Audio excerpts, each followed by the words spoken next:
Hello, everyone. Welcome to this Employee Benefits lunchtime webinar. My name is Aaron Pierce. I am a member of the firm's Employee Benefits Practice Group, joined today also by my colleague, DJ Nugent, who is also a member of our Employee Benefits Practice Group. Thanks again for being here today. We're going to be spending some time, about 30 minutes, talking about some of the employee benefits provisions that were included in the year-end Appropriations Act, as well as the COVID-19 Relief Act. A couple of housekeeping items as we go. Please, if you have any questions, please feel free to submit them through the Q&A function in Zoom. Depending upon time, we hope to reserve a few minutes at the end of our session today to address some of those questions live, although we may answer to the extent we can some of them through the Q&A feature. Also, at the end of the presentation, please remember to complete the survey. It does help us making sure we're providing to you helpful programs. So, please take a couple of minutes and complete that survey at the end. Again, we're going to probably talk for about 30 minutes, and then we hopefully have a little time at the end to address some of your questions. So, Kathy, if you could advance to the next slide. So a quick overview of what we're going to be covering. So as we all know, right at the end of the year, then President Trump signed into law the Consolidated Appropriations Act, as well as the COVID-19 related Tax Relief Act. After about a week or so of indications that he may not sign it, he finally did, and it became law on December 27th. The acts included a number of provisions specific to or intended to provide relief for folks affected by the COVID-19 pandemic, but it also included a number of changes that have no relation or not related to the COVID-19 pandemic. Several of them have been things that have been kind of in the works, talked about in the employee benefits arena for a while. I actually was somewhat surprised that some of these got included in the Appropriations Act, but they made it in there, and DJ is going to go over those changes for us, even though they're not immediately effective. I think it will be helpful for employers to understand what's coming in the next year or two. So Kathy, if you want to advance. So I'm going to focus on a number of changes made in the Act intended to assist individuals impacted by the coronavirus and the pandemic. We'll walk through these in some detail and give you some guidance about what you should be doing as an employer in response to these changes. The first we're going to talk about, and you can go to the next slide, is a change to the partial plan termination rules. So for retirement plans, there is a rule that provides that if the plan experiences a significant reduction in the number of its active participants as a result of employer initiated termination, so involuntary terminations of employees. If the number of participants in the plan substantially decreases as a result of that, it can trigger what's called a partial termination. Well, partial termination is not like a termination of the plan. It doesn't require that the plan be shut down. You're not making distributions to participants. But what it does require is that affected participants become 100% vested in their account balance. So it essentially accelerates vesting for individuals when there has been a significant reduction in the number of participants active participants covered by a plan. Well, obviously this past year, given the COVID-19 pandemic, a lot of employers have had to lay off, terminate, or furlough significant numbers of employees. In recognition of that fact, the IRS has given us some relief to the partial termination rule that will allow employers who may have triggered a partial termination when measured from the beginning of the 2020 plan year to the end of the 2020 plan year, gives them relief to the extent that they perhaps were able to bring some people back. So what the rule now says is that if you will not be deemed to have a partial termination if the number of your active participants measured from March 13th, 2020 to March 31st of 2021 is at least 80%. So you didn't have more than a 20% reduction in your active participants from March 13th of 2020, the beginning of the pandemic, through the end of March of 2021. So what that would mean is that even if you might have had a partial termination when measured at the end of the 2020 plan year, which is normally when you would measure a partial termination, if you were able to bring folks back and you stayed below a 20% workforce reduction through the end of March of 2021, a partial termination would have been avoided. So, I mean, this is helpful guidance to some employers. In my opinion, it came really kind of too little too late, because a lot of employers may have already made a determination based upon the normal rules that they had a significant reduction in active participants in 2020. And then rather than waiting until the end of 2020 to fully vest affected individuals, they may have gone ahead and fully vested them at that point. So you may have had people who became fully vested and taken distributions from the plan. So this rule really doesn't help those employers, because the horse is already out of the barn in that situation. But if you're an employer that waited until the end of 2020 to make an assessment as to whether you've had a significant reduction in your active participants in your retirement plan, to the extent that this relief applies to you, you can avoid that partial termination. Next slide, please. One of the other things addressed in the Act was the rules applicable to what we call coronavirus-related distributions and loan relief that was enacted by the CARES Act. So if you remember, back early on in the pandemic in 2020, the CARES Act included a number of provisions, two of which affected the ability of participants to get a distribution from a retirement plan or a loan from a retirement plan. And what those rules provided is that a retirement plan wasn't required to, but could allow participants who were affected by COVID-19 to elect an in-service distribution of their account balance under the plan of up to $100,000. That was subject to some special tax rules. Those distributions would not be subject to the early distribution penalty tax, that 15% tax that normally applies to distributions prior to age 59 and a half. The tax on those distributions could be spread out over a 3-year period, and participants could be given the ability to repay those distributions back to the plan. It also included some loan relief, essentially increasing the availability of plan loans and allowing the suspension of loan payments during the COVID pandemic. We all kind of expected that the subsequent Relief Act, that this Relief Act would extend those CARES Act provisions beyond the stated end date of December 30th of 2020, but it did not do that.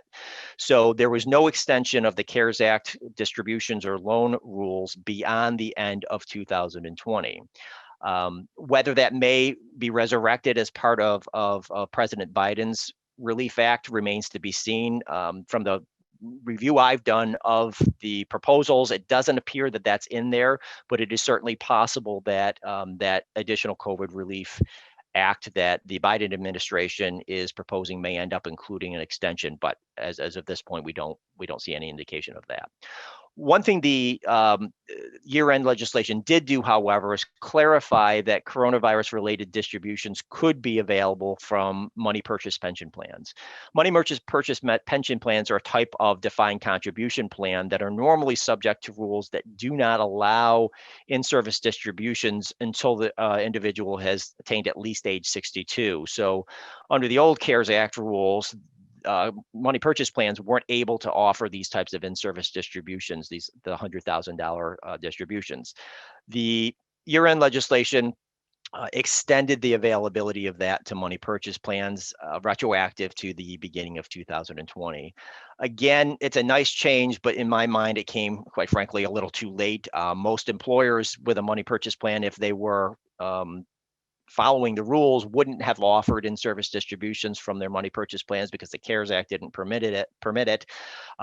Certainly, you would have had to act very quickly between December 27th and the end of the year when the CARES Act distributions ceased to be available in order to implement that change. But to the extent that that's something that was offered by your plan, you now have the support for being able to make those coronavirus-related distributions from a money purchase plan.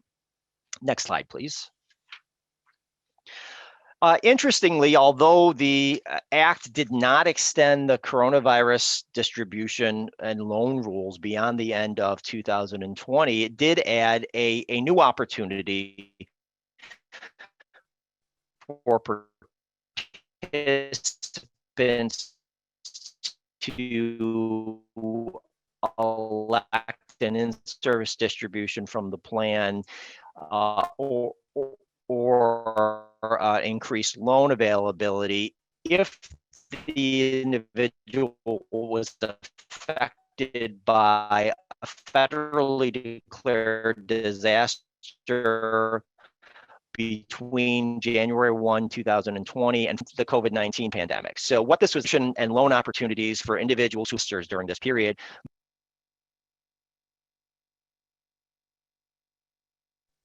Sorry, I seem to drop out there for a minute. Kathy, let me know if you can't, if you're hearing me.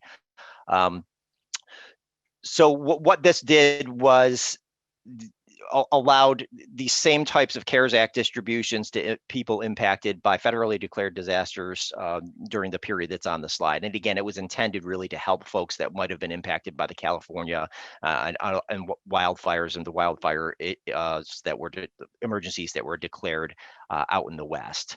Much like the CARES Act distribution rules, these are optional. Employers are not required to offer them to their participants. And you can choose whether to offer the coronavirus related distributions and not the loans, or vice versa.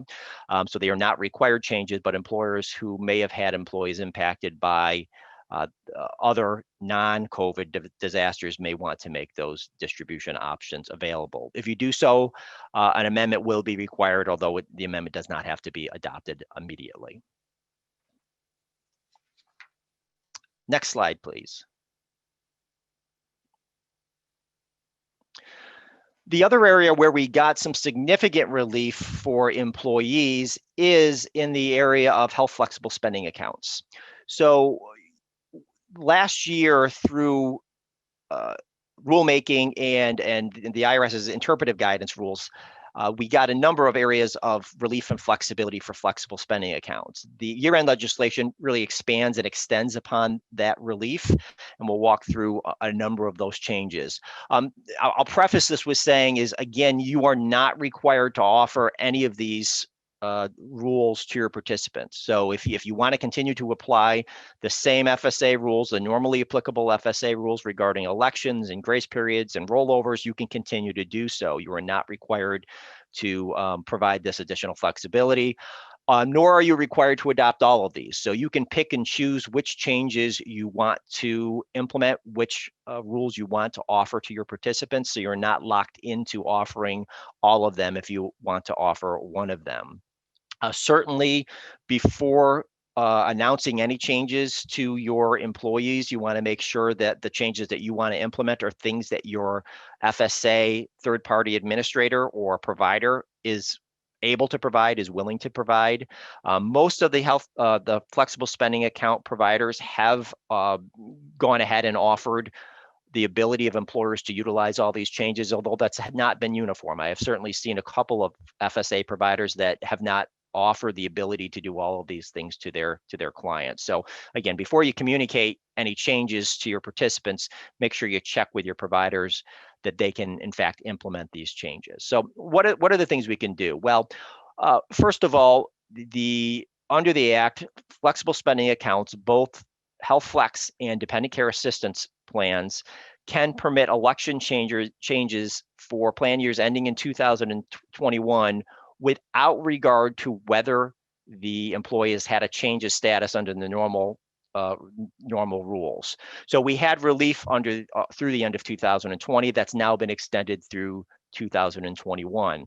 Thing to remember about that is that the changes, if you want to allow participants to make changes outside of the normal change in status rules, you can do so, but those changes still have to be prospective only. You cannot allow an employee to make a retroactive change, and nor can employees make a retroactive change and try to get a refund of amounts they may have already contributed under the Health FSA. I've seen a number of clients get that question from their employees saying, hey, my situation has changed. I had made an election to put $200 a month in my health flexible spending account. I don't need that money anymore. So I'd now like to make an election, a change to revoke that election, and I'd like that money that I've already contributed sent back to me. You can certainly allow them to make a prospective change, but you cannot let them make a change on a retroactive basis. And the normal rule that says you can't make a refund to participants of amounts that they've contributed to an FSA continues to apply. One of the other rules the year-end legislation included is that health flexible spending accounts and dependent care flexible spending accounts can permit participants to carry over unused balances from the 2020 year to the 2021 year and from the 2021 year to the 2022 year. One really significant nuance here is that this is available to dependent care assistance FSAs in addition to health flexible spending accounts. So typically, or under normal rules, you cannot offer a rollover or carryover option under a dependent care FSA. You can under this limited rule for 2020 and 2021. In addition, there is no cap on the rollover. So typically rollovers under FSAs are permitted or restricted to a dollar amount, 500, and can be adjusted as other limits are adjusted. There's no cap on the rollover for 20 to 21 and 21 to 22. So an employer can allow unlimited rollovers, or they could allow a rollover in excess of the normal limit at whatever cap they deem appropriate. In addition, health flexible spending accounts and dependent care flexible spending accounts can permit an employee who has ceased participation in the FSA to continue to receive reimbursement from unused balances through the end of the year. So that would typically occur if someone terminated employment. Obviously, that's going to result in their cessation of participation in the FSA.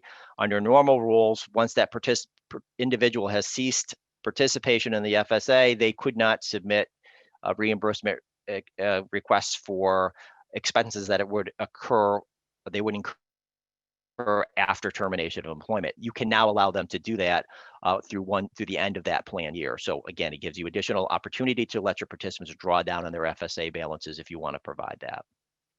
You can also extend grace periods for 2000 and 2021 for up to 12 months. So rather than the normal rule that a grace period is generally limited to 2.5 months, through March 15th, you can extend that if you choose to allow people to continue to submit reimbursement requests for up to 12 months following the close of that plan year. And that rule does apply both to health and dependent care FSAs.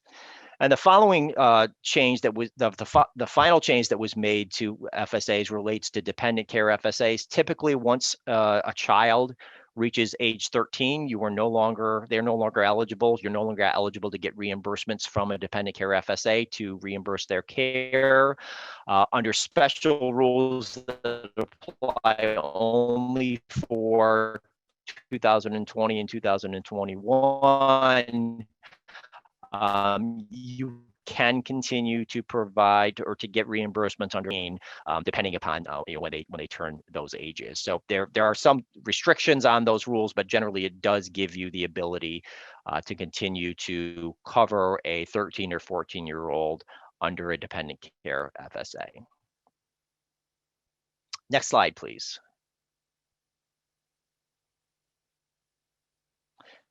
So the last substantive change I want to talk about before turning things over to DJ is a change that affects educational assistance plans.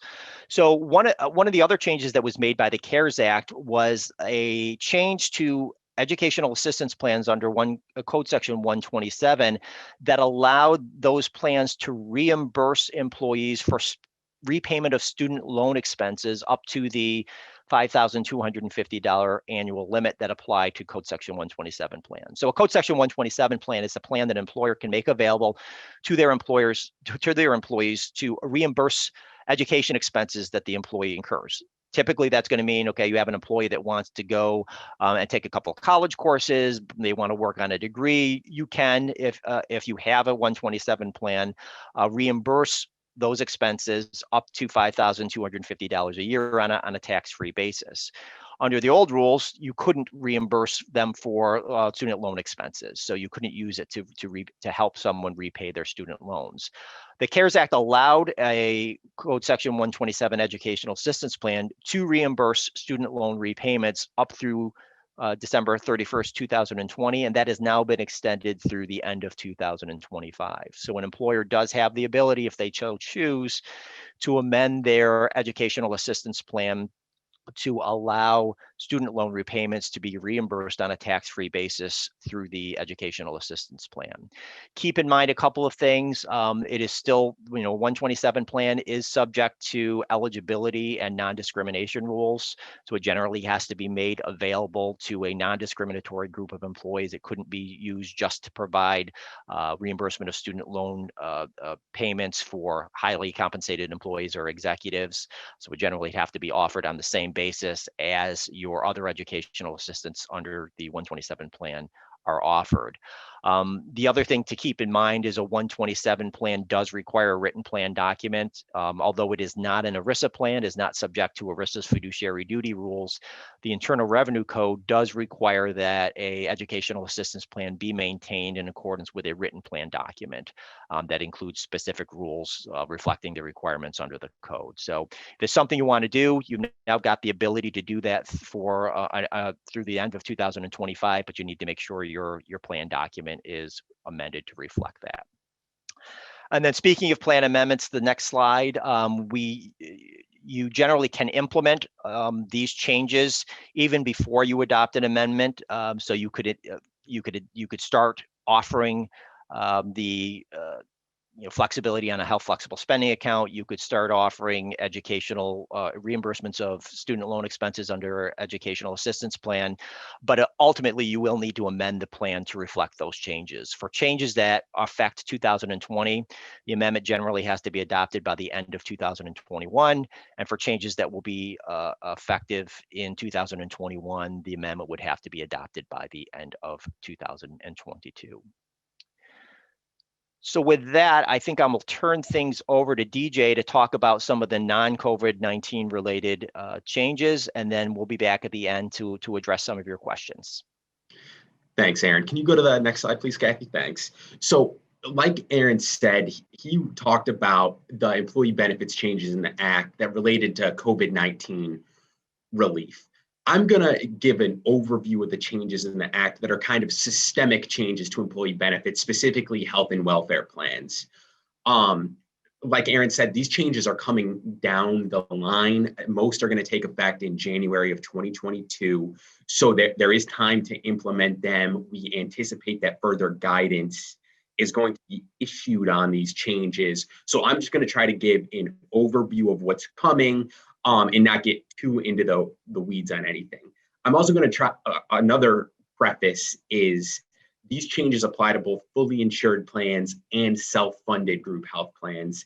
So I'm sure there's some employers on here who sponsor a self-funded group health plan, and you're going to see some of the changes that I'm going to mention, and you may think, wow, how are we going to be able to do this? I think the takeaway is if you're in that scenario, you're going to need to talk to your service providers and third-party administrators just to see who's going to be doing these and just ensuring that it's getting done. My third preface is just, I know this is an employee benefits webinar, and everyone is interested in the employer provisions, but there are some provisions in the Act that also put requirements on healthcare providers and facilities. And I've just included several of those in my materials just because they dovetail nicely with the requirements put on employers. So I'll very briefly touch on them, but just note that some of these requirements are for healthcare providers and facilities, not the employer sponsors of group health plans or health insurance issuers. So the topics I'm going to touch on are there's been new rules put forward regarding surprise medical billing, patient choice provisions. There's a new fee dispute resolution process. There's new rules regarding transparency in healthcare. There's going to be some new rules regarding continuity of care, and also some new reporting requirements regarding parity in mental health and substance use disorder benefits, as well as some pharmacy benefits as well. So I'll get into all of that just as an overview in the next few slides. If you could go to the next slide, please, Kathy. So to start with, I'm going to talk about the new rules regarding surprise medical billing.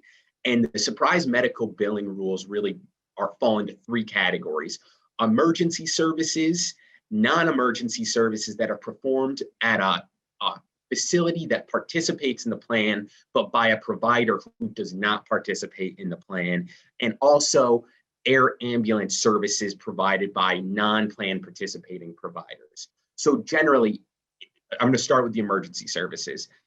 If a group health plan or health insurance issuer covers emergency services, it's going to be required to cover those services without the need for any prior authorizations, and regardless of whether or not the provider or facility is a participating provider or facility in the plan or coverage. Furthermore, in this scenario, if emergency services are provided by a non-participating provider, then the plan cannot impose a greater cost sharing requirement on the participant than they would a participant who received those services from a participating emergency services provider. Additionally, the plan participants' deductible and expenses have to be applied towards their plan deductible and plan expenses.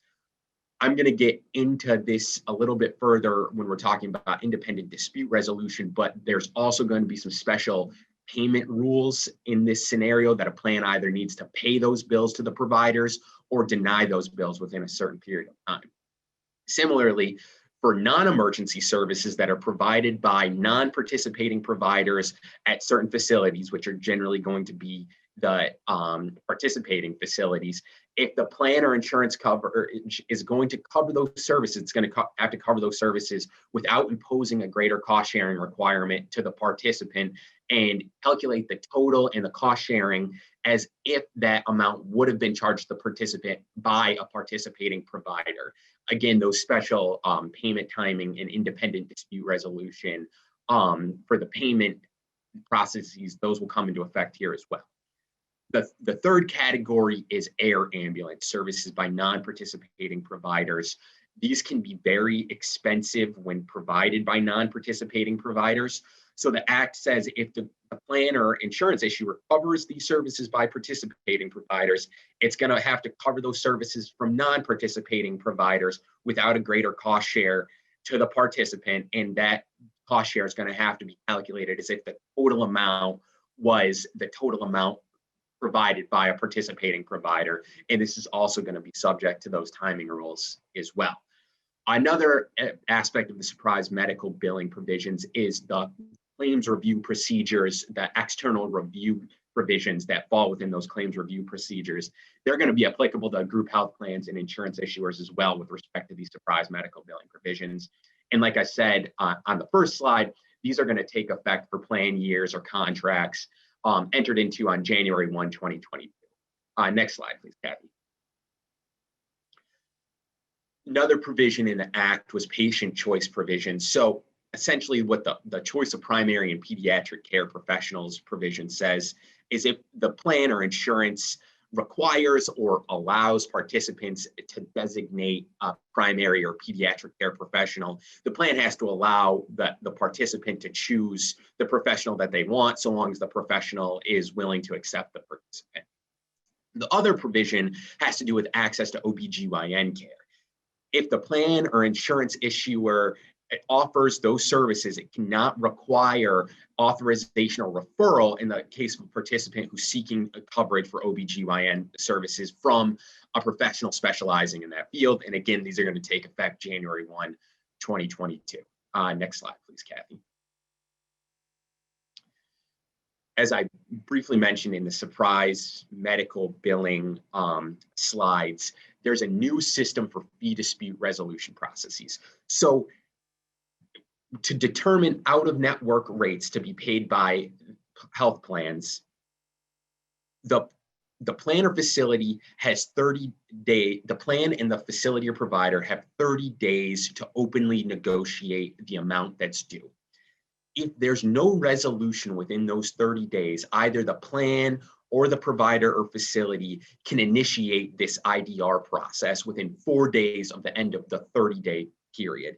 And how they do that is by letting the other party know and also providing a notice to the Department of Health and Human Services that the IDR process is going to be entered into.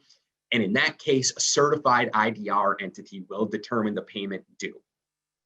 This is a provision where there's going to need to be a significant amount of guidance issued before we can all understand how this is going to work, who certified IDR entities are going to be, how you're going to select a certified IDR entity, and how the certified IDR entity is going to come up with the amount that's due to be paid are all going to be issued in regulations that will be forthcoming, just something to be aware of. The next provision on here is one of the, it's not applicable to employer-sponsored plans, but I just wanted to mention it, that there's a patient and provider dispute resolution system that's going to be created as well. And essentially here, uninsured individuals and healthcare providers will be able to resolve disputes regarding the amount that's due, but only in instances where the uninsured individual received a good faith estimate from the provider and then was billed an amount that's, quote, substantially in excess of that amount. That's the only time where that's going to come into effect. Again, that's a healthcare provider requirement. I just wanted to mention it while we were on this topic. Next slide, please, Kathy. There's quite a few transparency in health and welfare benefit plan related provisions included in the Act. So I'm going to have several slides talking about several of these provisions in the next few slides. The first I'm going to talk about is in and out of network deductibles and limitations. Plans and insurance issuers are going to have to include in clear writing on insurance identification cards issued to participants information regarding the following: deductibles in the plan or coverage, any out-of-pocket maximum limitations applicable to the plan or coverage, and a telephone number and internet website through which the individual may seek consumer assistance. This would be to find providers in their area or hospitals or other healthcare facilities in their area. Another thing that plans are going to need to do is provide advanced cost estimates. So they're going to have to provide these advanced cost estimate notices to participants who are scheduled to receive services. And that advanced cost estimate is going to have to include information regarding contracted rates for the service and good faith estimates for the total amount that's going to be billed, and also any cost sharing requirements that would be imposed on the participant for receiving those services. And there's timing requirements on when those need to be provided in certain circumstances. I put that on there. So again, if you're a self-funded group health plan, you may think, how am I going to do this? And it's just communicating with your third-party administrators to make sure that these things are getting done and the requirements are being met. Next slide, please. Some other transparency-related provisions. It's very similar to the other provisions I just discussed, is going to be information to be provided upon request and for scheduled appointments. So, and this is a provider requirement. I do want to note that this is not on the plan or the health insurance issuer, but it's similar to the plan and health insurance issuer requirement. So I just wanted to point it out. So if an individual schedules an appointment with a healthcare provider, the healthcare provider has to inquire whether that individual is covered by a plan, and if so, provide notice in clear and understandable language of the good faith estimate of the charges that they're going to incur. And again, this needs to be done within a certain period of time, depending on the circumstances. Another thing that's going to need to be done, and this is a plan requirement, is group health plans and health insurance issuers are going to have to offer price comparison guidance both by phone, and they're going to need to make the price comparison tool available on their website, showing the amount of cost sharing that an individual would be responsible for paying with respect to an item or service. Next slide, please, Kathy. Similarly to the price comparison tool, plans are also going to need to publish provider directory information. So beginning in January 1, 2022, group health plans and health insurance issuers must establish a database on its website that lists providers and facilities that have contractual relationships with the plan and include the directory information for those providers and facilities. And the plans are going to need to keep that information updated. And the Act says they need to verify it at least once every 90 days. There is an issue if a participant relies on that information that's provided and it's inaccurate. So in an instance where the directory information lists a provider as a participating provider, the provider really is not a participating provider, and the participant relies on that and receives a service from the non-participating provider, the plan cannot impose cost sharing on that participant that would be greater than if the participant received the services from a participating provider. So that's just something to be aware of, why that information needs to be accurate and kept up to date. The next provision is provider's responsibility. This isn't the plan's responsibility, but healthcare providers and facilities need to let plans know if their information changes. So they have a requirement to reach out to the plans as well. And similarly, if a provider does not do that, then they bill a participant an amount in excess of what they should have billed the participant. Essentially, the participant paid a cost sharing that was higher than they would have paid had they received care from a participating provider. The provider may need to refund the participant the excess amount if certain requirements are met. So that's just something to keep in mind as well. Next slide, please, Kathy. More transparency related provisions. There's protections from balance billing. This does apply to group health plans and health insurance issuers.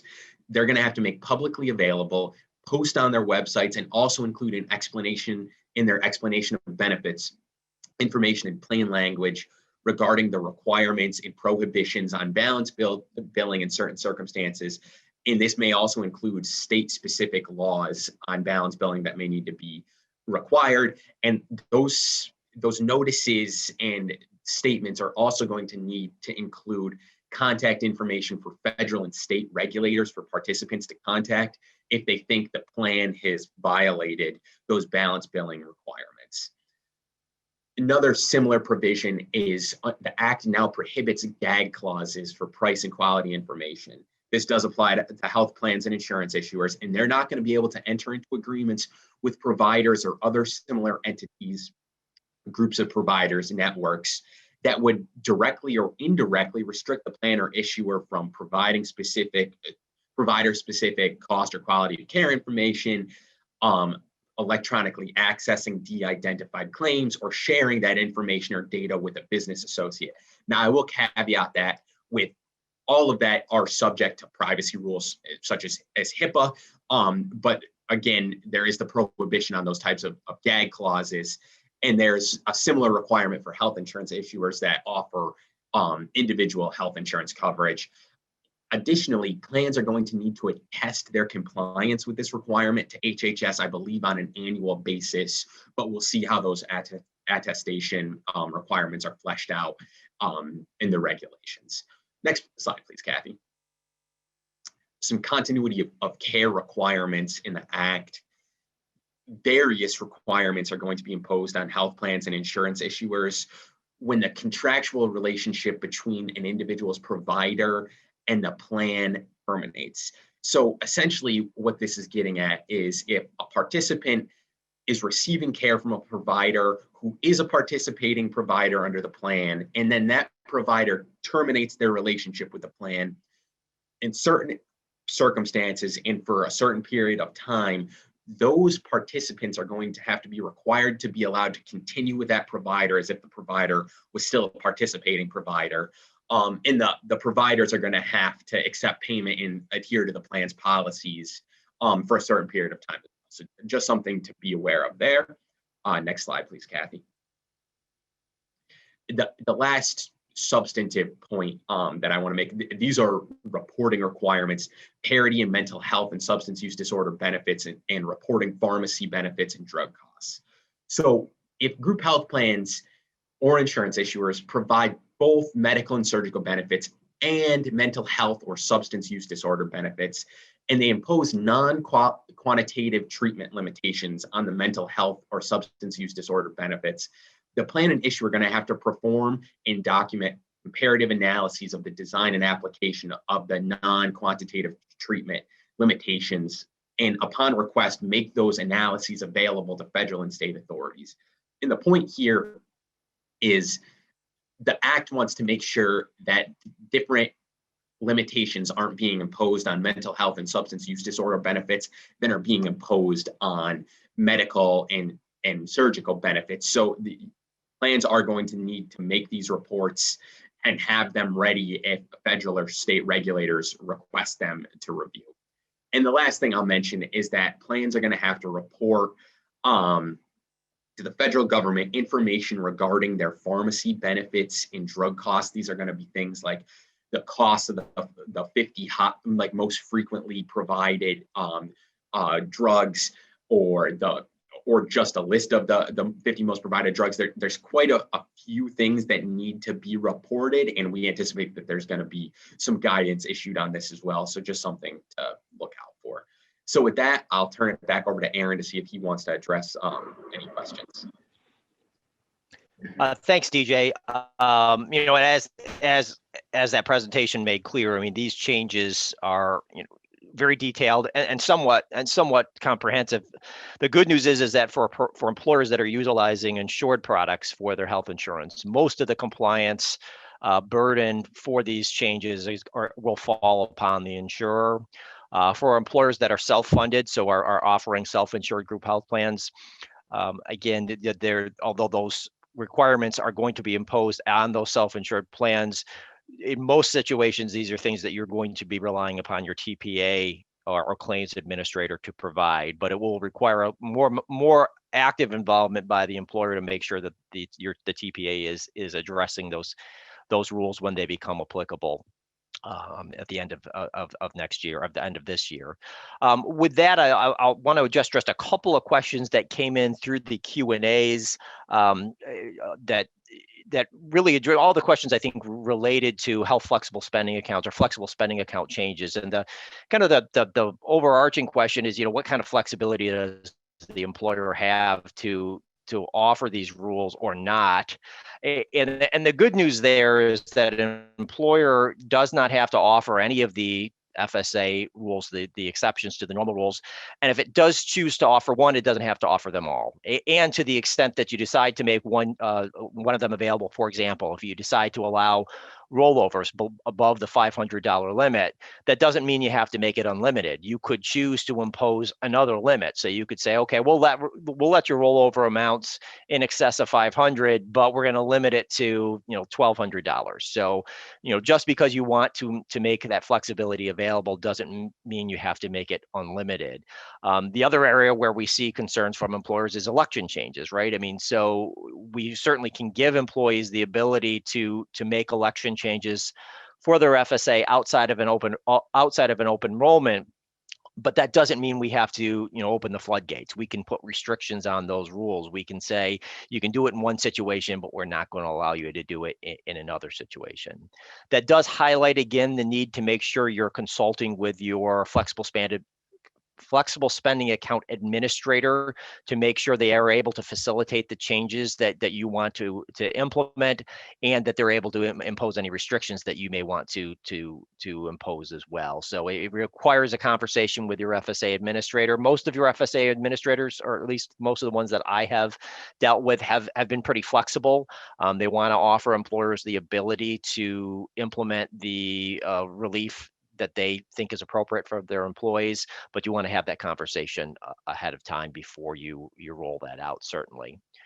I don't think I've seen any additional, one question just in general application. Question was asked is whether the slides will be available. They will be. If you go to Bond's website on either the webinar page or the employee benefits page of the website, you will find a link to the slides so that you can take them, print them out, and look at it, have them for reference down the road. And with that, I don't see any additional questions coming through. DJ, is there anything you want to add before we close today's session? No questions for me. Great. Well, we thank you very much for your attention today. Stay tuned. I mean, I think we can all be assured that we're going to see more changes on the employee benefits arena as a result of COVID. We may get some additional changes in the Biden relief package, and we'll certainly get some regulatory guidance implementing these changes as we move through 2021. So have a great afternoon, everyone. Thanks, everyone.